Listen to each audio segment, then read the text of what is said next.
Hi, everyone. Welcome to another episode on Spotlight on CS Ops. I'm here with my co-host, Matthew Lind, all the way from Austin, Texas. Hi, Matthew. Good afternoon, John. Great to see you. Good to see you as well. And today we have the absolute pleasure of talking to Sam Cummings.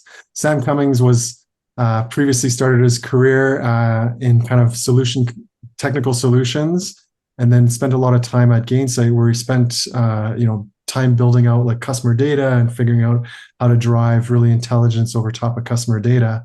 And he's since landed a few different roles. He's been a CSM, he's been customer facing, and he's also had the pleasure of starting his own company in CS technology.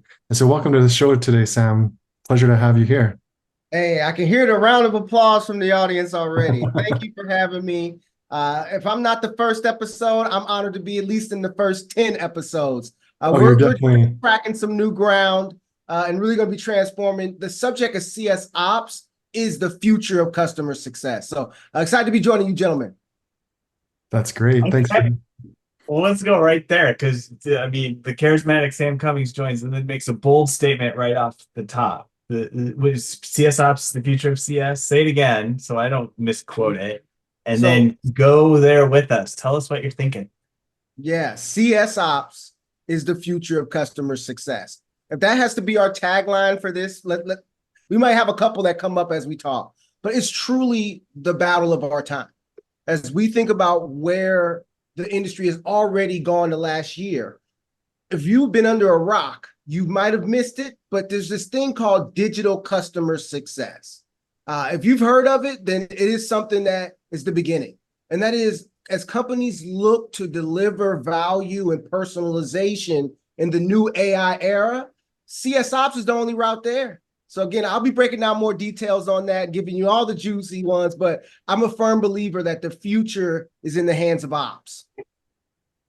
That's amazing. I couldn't, to some degree, I can't even completely disagree with you, because it's so part of my DNA as well. Like, we have to become such better operators and become so much more automated and digitally driven. And so that rings a bell. But like, how did you get, like, there's a few things that happened before you got to that point in your career. Like, how did you, what's your journey, and like how did you get here?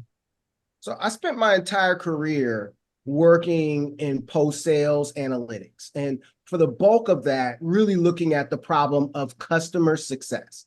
And so when we know what that is, this audience, right? Retention, churn, upsell, the opportunity to grow lifetime value. These are all the universal problems that, again, companies are going after.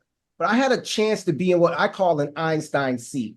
And what I mean by that is, I had a chance to essentially be at a company called Gainsight that gave me a window into multiple companies trying to solve these problems over and over again. Similar to how, like, Albert Einstein, I'm not saying he wasn't brilliant, but he was working at a patent office that might have gave him some visibility into how electronics work, right? How physics works. Now, again, it took him to tie all the three together and make something that's net new, but that's the experience that I was given being in a technical role at Gainsight. And for those that might not know the landscape, Gainsight is the technical solution for customer success. If you want to do enterprise level customer success with complex data, you go to Gainsight. And so what that gave me is an opportunity to really see how companies are tackling these complex problems over and over again. I thought it was normal at the time. Again, Gainsight, wouldn't change it for the world, but I used to manage 80 accounts at once, doing the technical work and the follow-up. It wasn't until years later I found out that was two separate jobs, but I'm thankful for it because it gave me such a well of experience to draw from. And so as I share some of the conclusions I have today, it comes directly from that time period of experiencing this same challenge in customer success over and over and over again. And, if you do anything about Groundhog Day, you're going to learn some things. And essentially, that's what took me to this conclusion that the future's in the hands of CS Ops. Man, that is some strong endorsement. I love it. And so talk to us about the patterns you observe. And by the way, I did not know that about Albert Einstein. So he was watching for patterns and then just put them all together. So across your experience, whether it was at Gainsight or future or post stops from Gainsight, tell us the patterns you're seeing in CS ops right now? Perfect. And so a little bit of a bridge, though, I think is important. So for anybody out there who serves end users, so you might serve customer success managers or CS leaders, what changed my career and really gave me a new level of understanding is when I went and became a CSM. And so after I left Gainsight, I went to LinkedIn and became a customer success manager for their Sales Navigator platform. That gave me both sides of the coin. Wasn't just from the numbers and the data perspective, what I saw to occur and really be able to be clear indicators of outcomes, but what I experienced as a CSM, how I was able to keep people engaged from going dark, how I was able to get deals to really go from, we don't know if they're going to renew, to they're renewing and buying some more seats. Like these are the things that the practical got matched with the theoretical. And so what I'm seeing today is a lot of the things that I saw then are now more scaled. So just for example, the ability for us to deliver now, to deliver value, there's a word that really encapsulates that at the root of a CSM, and it's empathy. If you can deliver empathy to your clients, meaning understanding their needs, what they want, where they are in their experience, that's going to be your superpower to deliver value.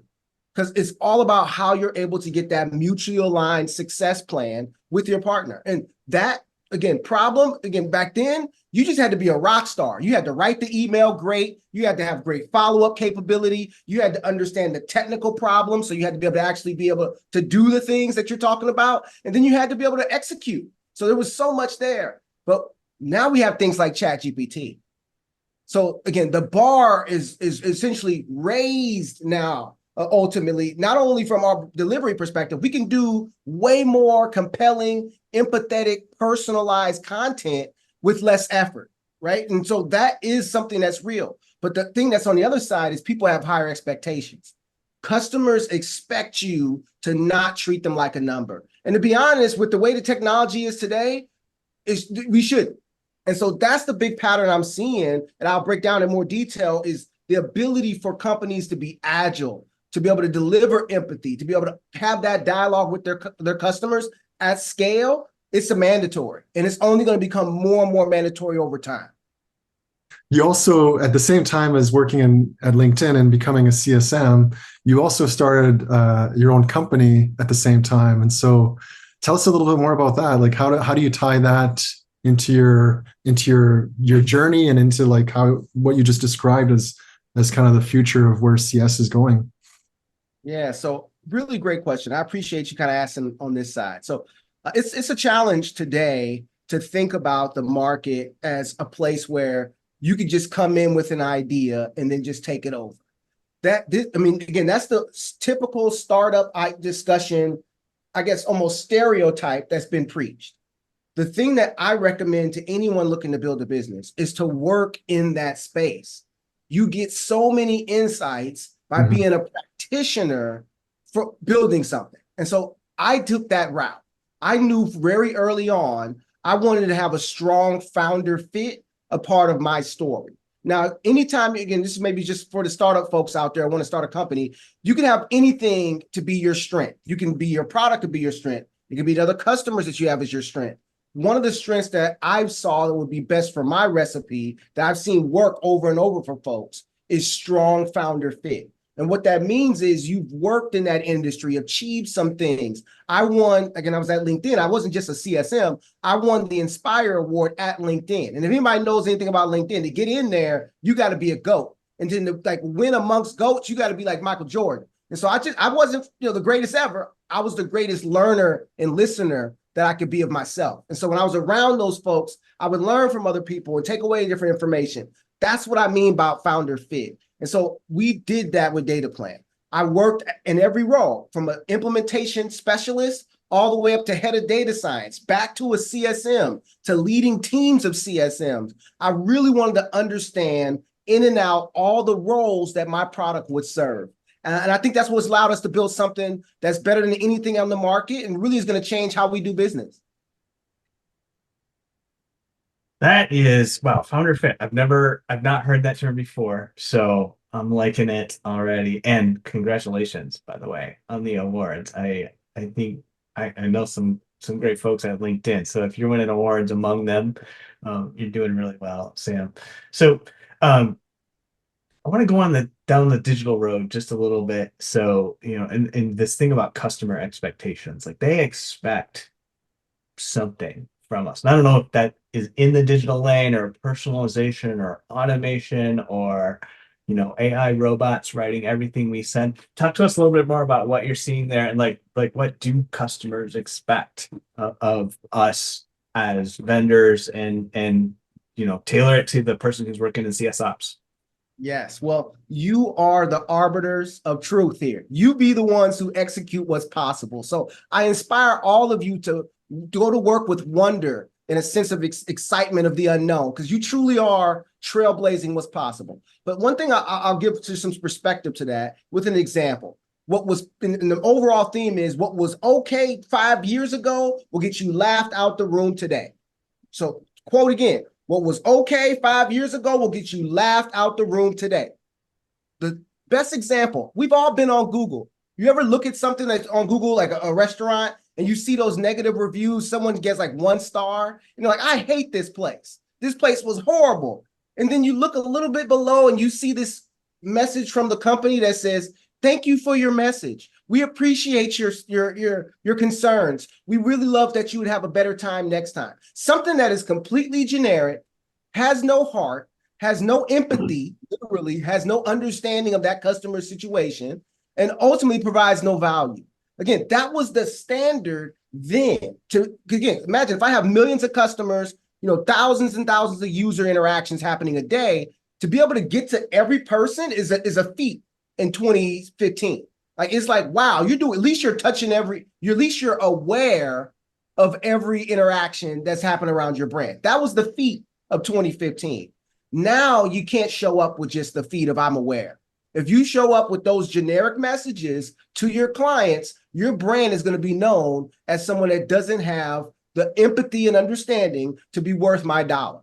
And so this is what I mean in a very tangible example by what would have worked 5 years ago, just being able to follow up to every negative review or positive review on G2 Crowd. This is something that was considered top tier, right? But you got to go further than that now.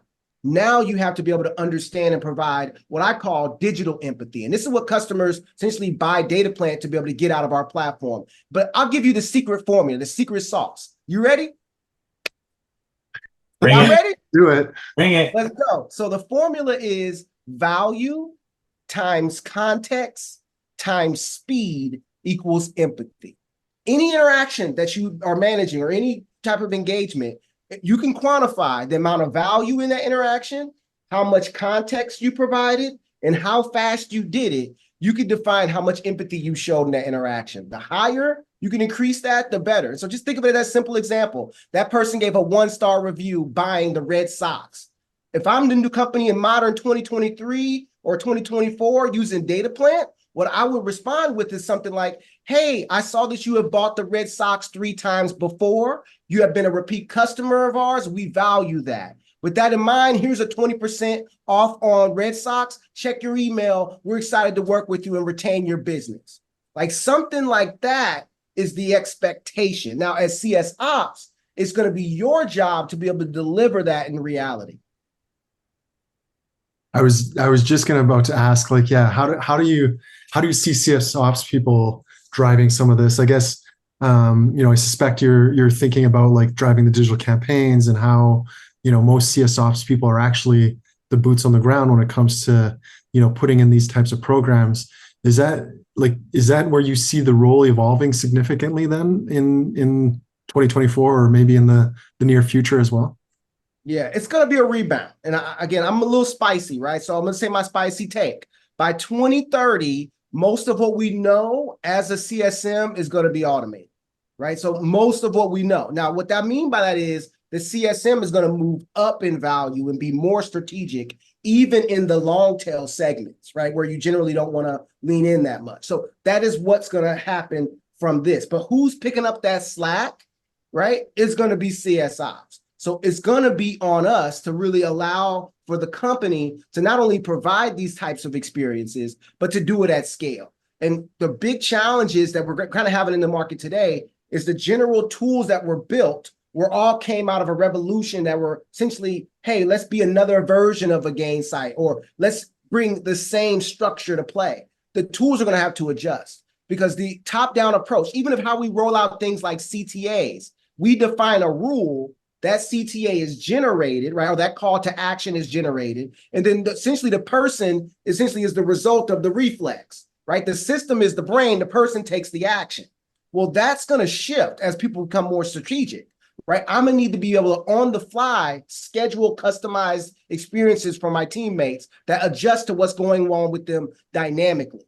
And so in the short term, as companies say, you know what, we got AI, we don't need people, they're going to shrink their team sizes generally to their detriment, because I do argue that everyone's going to realize we do need people, but that essential is going to happen. That's going to put a lot of burden on CS ops to really deliver the gap. They're not going to be able to do it. It's not going to be easy. It's going to be a lot of pressure. You're going to have leaders asking you, can you do this? Can you roll out this? Can we do this? They're going to want to move that fast when your way of building it today is still, snail pace comparatively. And so that's the revolution that I see all the software vendors starting to move towards as well, to try to meet that demand for agile analytics. And what I mean by agile is being able to, on a dime with your voice, talk to the tool and say, hey, what is the best thing I can do to drive retention around our downloads tool?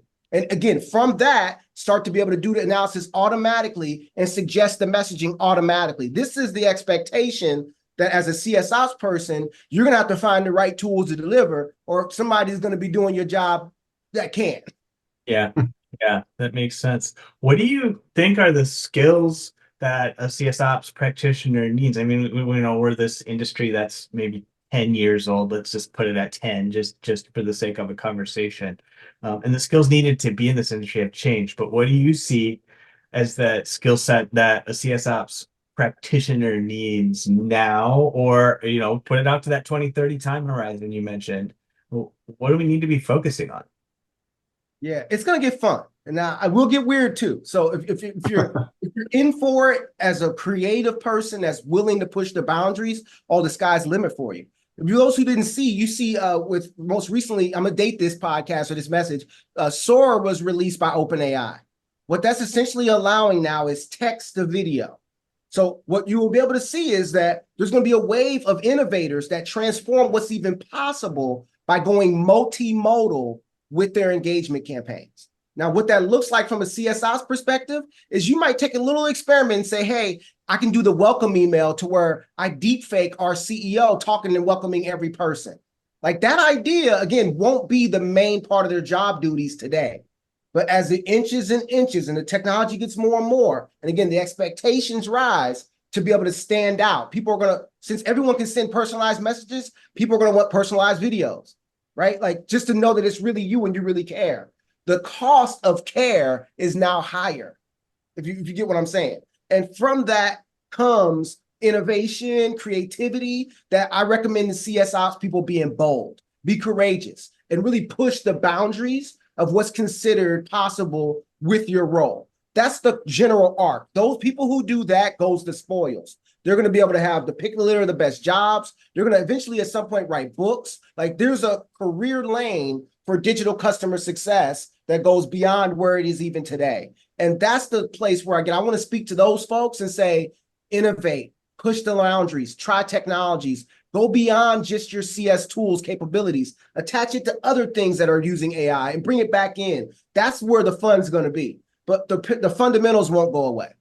You're going to need to be able to understand how to join data to tell compelling data stories. You're going to have to know how to ask the right questions depending on the nature of data. So if you come into a company and they have support ticket data and NPS survey data, you can know automatically any retention plans or anything like that you try to build are going to be reactive. Just by nature, if someone has a support experience, it's already something happened. If they give you a survey response, it already occurred. So understanding the nature of data and what you do to solve or what you can build, depending on the nature of your data, that's the fundamentals that are going to still be important and critical all the way through.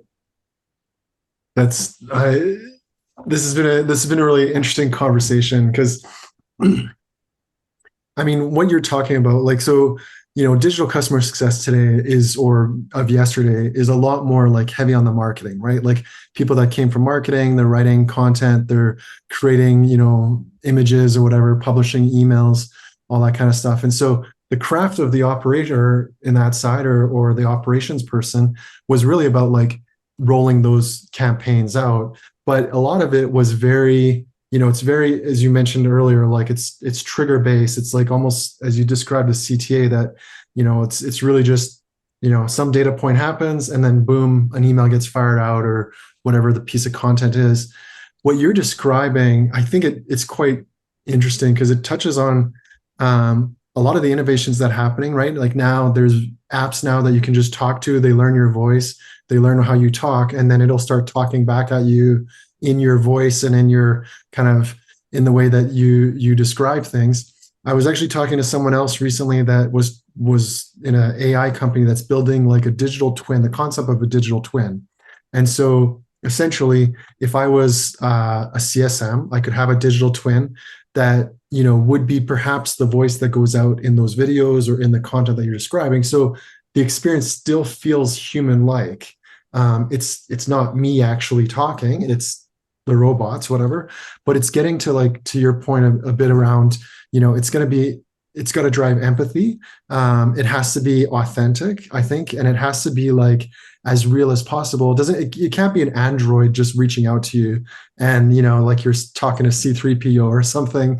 It has to be authentic, right? And so I think the future is probably not that far away. I imagine, like, you're saying 2030, but some of this technology is here today, right? Like I'm sure you see it even more than I see it, but any thoughts on that? Like, how are you certain it's going to be 2030, or do you think that it's going to be even like here next year or something? Yeah. So if you're betting over under, I'm definitely going the under. There's right? It can come sooner. There are some things that I think just naturally occur in these cycles and in waves. And so those waves usually there's the early adopters. Everyone's seen the bell curve statistics, kind of a analogy for innovation, and that will apply. But there's one big differentiator at the root here, one thing that's unique. And I'll give you an example. I did a podcast I host on my own called AI for Diversity, and I sat down with a non-human speaker. I sat down with an AI named Aura, and we had a podcast. That is something that I consider part of this watershed moment. Another thing I'll give for you, for those that don't know, and again, I'm dating this, I think it's a very valuable date. The most modern version of a Turing test I would consider to be a stand-up comedian set. George Carlin just dropped his new special. For those who don't know, George Carlin has been dead for more than 5 years. There's an interesting moment of what we're sitting on here that does mean this could happen sooner than later.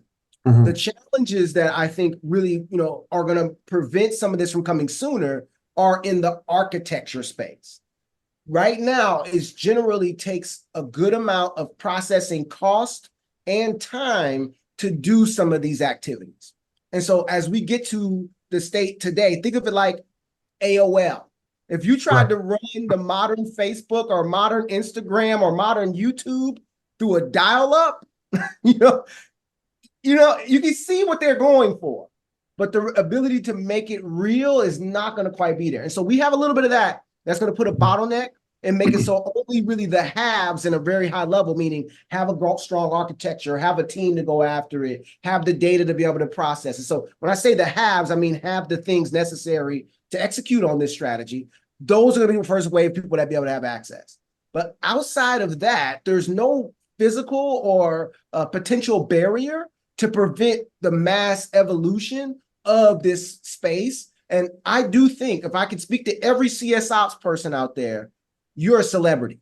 You must treat your career like an opportunity that is only come around every once in a while, where you're in a space at a fulcrum that's about to explode of opportunity. And the people that are known for that space, the innovators in that space, you will have room to write the book on CS operations in 2025. And so I want to see every one of you to be able to call back and say, when you wrote your book, you watched this podcast, because of any other thing that's going to be at the root of what transforms customer success is operations. All right, so to all of our listeners who just have been deemed celebrities by Sam Cummings, amazing. I love it. I'm going to consider myself a celebrity now as well. You And engage I took, more people than anybody at the company, right? More customers. Now, it's indirectly, but you ever bought a hat and it said inspected by, right? Remember those days? I might be dating myself, but when it said inspected by number 3, that's you. that's right. That's right. And I think we're just sitting at that junction of creativity and data and some pretty rigorous process, and you spin those together. And I don't know, you drop the AI in as the blender is going, and who knows what might come out. I think it's so cool. I mean, it's like this chat here has just been like a dose of invigoration for maybe hopefully the CS ops community. The like what you're talking about is much like cutting edge, right? Like it's going to help drive the field forward. It's going to help drive customers that we work or the companies that we work for forward as well. And some of the stuff that we do today as CS ops people, like there's a lot of scope in what CS ops people can get involved in, right? Sometimes it's systems, sometimes it's change management, workflows, process, keep the lights on type things. Sometimes we're chief of staff or chief, assistant to the CCO. And I've also seen like, where some companies are just like the CS ops person is so focused on operational reporting and like the monthly operating rhythm and all that. But I think in one way, and this is why I think this is a jolt of coffee or a jolt of I don't know, something like that's not going to change a company. Those things that you do that are like monthly operating rhythm, keep the lights on, that just help show what's happening in the business, isn't going to drive a ton of value to where the company is going.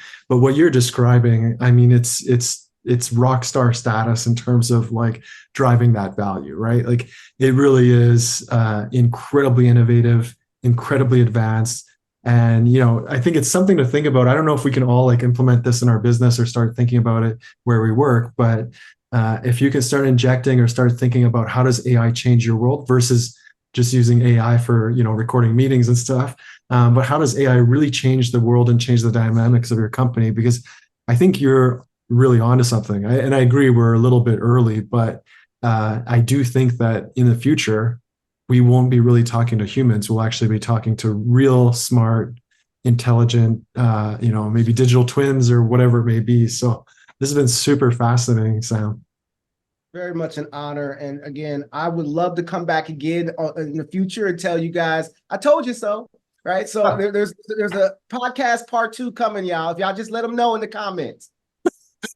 Sounds I great. can't wait. I'm just gonna get out my preach, whatever I'm gonna do here, and we're gonna hear from you again. So it's been a pleasure, and I am inspired as a newly minted celebrity. Let's go make CS Ops the future of CS. Thanks for joining us, Sam. Honor. Thank you, gentlemen. See you all soon.